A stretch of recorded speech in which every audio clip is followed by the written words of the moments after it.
Yo, what's good everybody? It's your boy Malcolm and I'm back for another video, and in today's video we are going to be doing a review of season 2 episode 1 of one of my favorite new gen anime, Tower of God. Let's get into it. When I tell you guys that back in 2020 when this show came out, it instantly shot up my ranks as one of my favorite new gen anime. And remember, Tower of God and Jujutsu Kaisen came out in the same year. And I like Tower of God more. If that doesn't show y'all how much I like this, I don't know what does, because I absolutely love it. I like it so much, and you guys know me. I read ahead in the webtoon because of how much I liked it. Now, granted, I didn't read ahead because I was just super impatient. I genuinely didn't think that it was gonna get a season 2 because there had been no announcement in so many years. I figured it was just absolutely cooked. So I read ahead. I didn't read ahead a ton, but I think I probably read this entire season of what's gonna come out. So that's gonna be interesting. But yeah, I'm here to talk about it, let you guys know how I feel. And yeah, I think this is gonna be a really cool thing. Also, if you guys like this type of video, let me know, because I don't normally do anime recaps and reviews on this channel. It's something new that I'm kind of doing. So if you guys enjoy this, let me know and I'll do more, and this can become like a regular thing for my channel. But yeah, just let me know what you guys think. I always want to know you guys' opinion.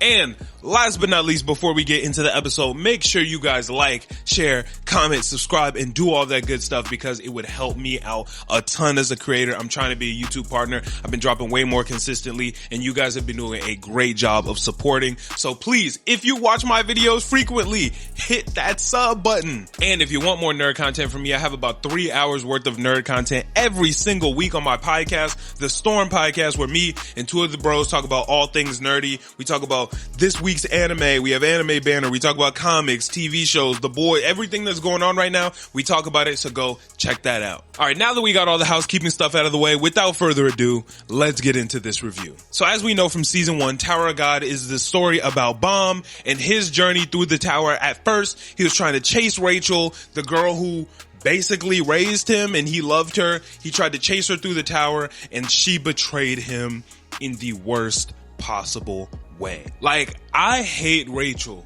so much. Like, I honestly do believe that out of all the anime I've seen, all the anime I've watched, all the characters, all the villains, all the everything, Rachel is my most hated anime character because of the way she disrespected my boy Bomb and snaked him like that. You're gonna do Bomb like that, the one who loved you, the one who is down for anything for you, because you were just jealous? Like, off the jealousy, you were willing to kill this man? Kill him? Like, I have never seen no shit like this before. Cause I wasn't super fond of Rachel early in the story. The way she kind of just left Bomb, and she was his whole world, and she just left him, and he was trying to talk to her. When they finally met, he was trying to talk to her. She was pretending like she ain't really rock with bro, like she barely even knew bro, like, yo, get away from me, I'm not trying to talk to you. I wasn't fucking with her then. But then, when they were in the Shinsu bubble, floating back up, mission accomplished, everything's good, everybody's getting exactly what they want, and she pushed this man off the platform, down to the bottom. I have never, ever in my life seen no shit like that. Oh my God. The amount of hate that I have for her in my heart is just a different level, and I don't even know how to express it. On top of that, convincing all of Bomb's homies, Kun, Rock, Anak, and Dorsey, convincing everybody that, damn, this shit happened, this shit sucked. So can y'all take me to the top of the tower? Y'all will help Bomb achieve his goal by helping me achieve my goal. She is just so fucking evil, bro. Like, what a well-written character. Like, she's written great, but God, I hate her ass. But with that betrayal fresh on our mind and Bomb's determination to reach the top of the tower and get his answers about Rachel, season 2 starts. Now, when I was reading the webtoon, as we see, season 2 starts with a whole new character who is kind of the main character. And I'm like, who the fuck is this new guy who said he wants to be the king of the tower? I don't really give a fuck about you. I'm trying to learn about Bomb. Who cares? But as the episode goes on, you start to really fuck with bro, because you find out that he's cool, he's charismatic, he's not really that strong, but he's got a lot of attitude and he's got a lot of heart. And I feel like that's worth something. Even before that, let's go back and talk about the princesses of Jihad and how they pull up, and they're talking about how she has two of the what do they call it? The 13-month series. She has the Green April and the Black March. And she's like, yo, let me get the Yellow May or whatever the fuck it was called. It's just cool to learn more and see more about the princesses of Jihad. We never seen King Jihad. I want to see more about that. But yeah, I thought that was pretty cool just to get that little tidbit of what was going on. So it starts off with exploring this new character on the 20th floor. And one of the reasons why I like Tower of God so much, one of the reasons why it's one of my favorite new gens is because of the world. I think the world is so expansive, it's extensive, it's flushed out, it's really good.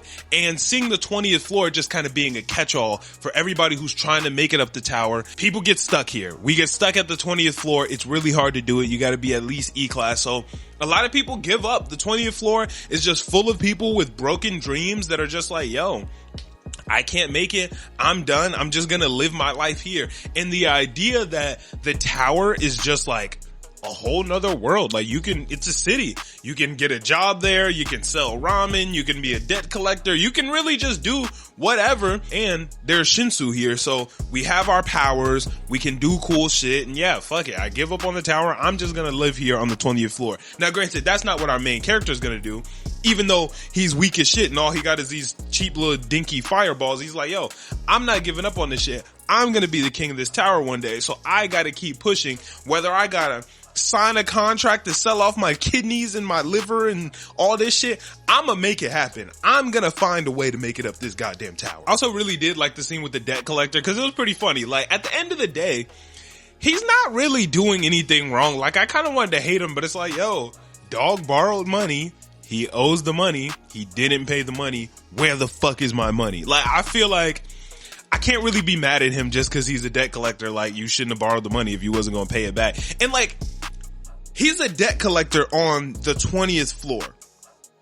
If Buddy goes up the tower, can he avoid him? Like, let's say he does pass this test, he gets his E license and whatever the fuck he needs, and he just goes up to the fucking 50th floor.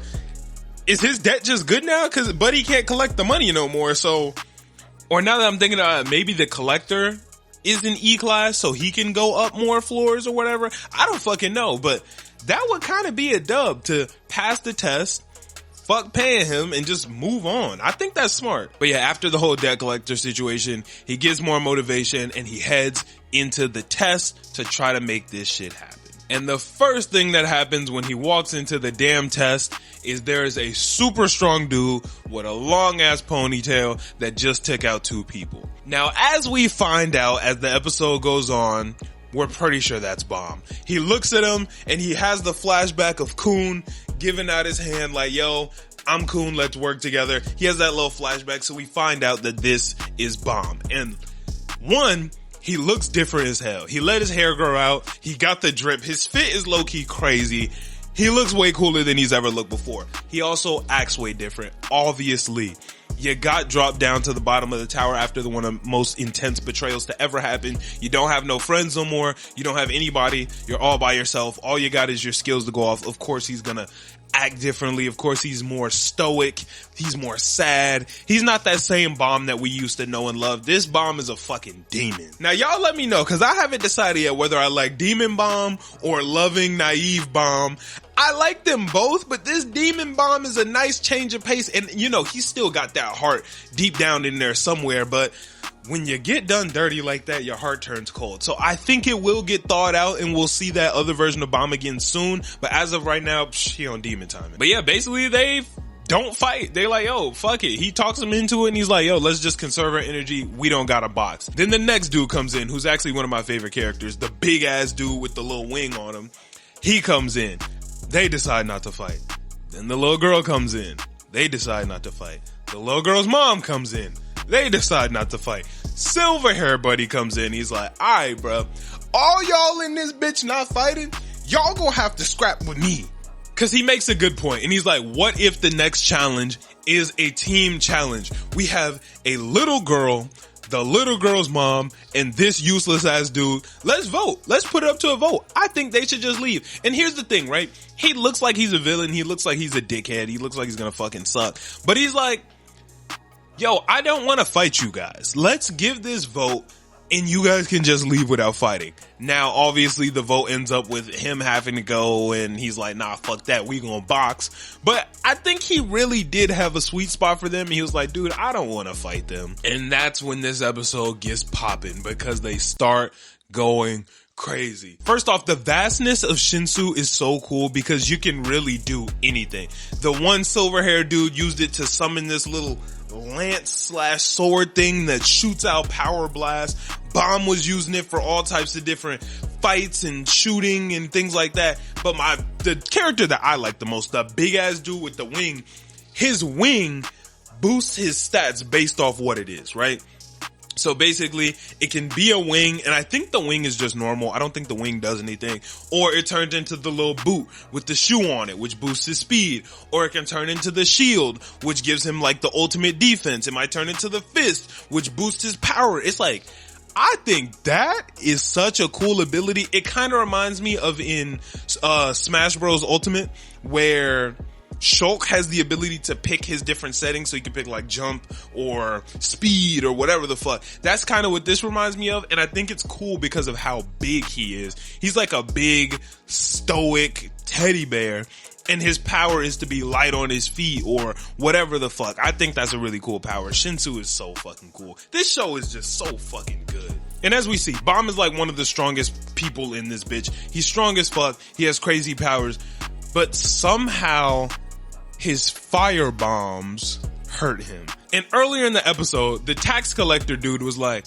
you're gonna hurt me with the little fire toy? Like, the fire bombs they're not strong. Even when he did it, and the main character guy, whatever the fuck his name is, he was like, this shit hurt him? Like, how did this hurt this guy? Another guy's like, bro, don't worry about it, just throw more than bitches. And he threw more, and they hurt Bomb. But I was like, how? I don't understand what went on there. Like, was Bomb faking? Is he for real? I don't really know. But then Bomb summoned a Susanoo, which started healing him, and I'm just lost. I'm confused. Now, I know that Bomb met up with the Navigator, I think they're called, and she taught him a lot of stuff, but I'm confused as to what the fuck Bomb can do, how his powers work. I want to know more, but I am very fucking lost. Oh, and almost forgot. On top of that, we found out that Bomb is part of this terrorist organization, I guess, called FUG, which is basically against jihad. And if you guys don't remember, jihad is like the master of the tower. All the princesses of jihad is like the main guy who has authority over the tower. So having a group against him sounds like it's basically just like a call for death. Why would Bomb join them? He seems strong enough to where he wouldn't need to. I also don't understand why Bomb would have any type of beef with Jihad, because, I mean, he's cool with three princesses of Jihad, because he's cool with Anak, who I guess technically isn't a princess of Jihad. She's like a fake one, kind of. He's cool with Endorsi, and then he's cool with the girl who lended him the Black March. So I don't really understand what beef he would have with Jihad. Maybe we'll find more about that later. Maybe he's just in the group to use them. Maybe he's not even in the group. I don't know, because I think one of the people made a point and was like, yo, that's like the logo of them, I think. So maybe it's a logo that like looks like that, but it's not actually that. I'm not really sure. But yeah, we gotta learn more about why he's in FUG. But after that, the test ends, and the test organizer is like, yo, if you keep fighting, you are disqualified. This is it. Everybody, it's time to go to the next level. And then, the episode basically ends there. I really enjoyed this episode, and as you guys know, I don't normally like to read ahead in like stories that I like a lot, because I don't like getting the spoilers for that. In my opinion, I feel like anime is the best medium to digest the story in. Manga is good, but the anime just hits harder because it has the voice acting, it has the music, it has the animation. I honestly, if I'm being completely honest, I don't remember much. Like, a lot of this episode was pretty fresh to me. Like, I do remember the characters. Obviously, I remember the blonde guy. I remember Bomb. I remember the big dude with the wing. I remember the little girl. I barely remember the little girl's mom. I barely remember the silver hair dude. And honestly, I don't even remember where they're going next now that they stepped in the elevator.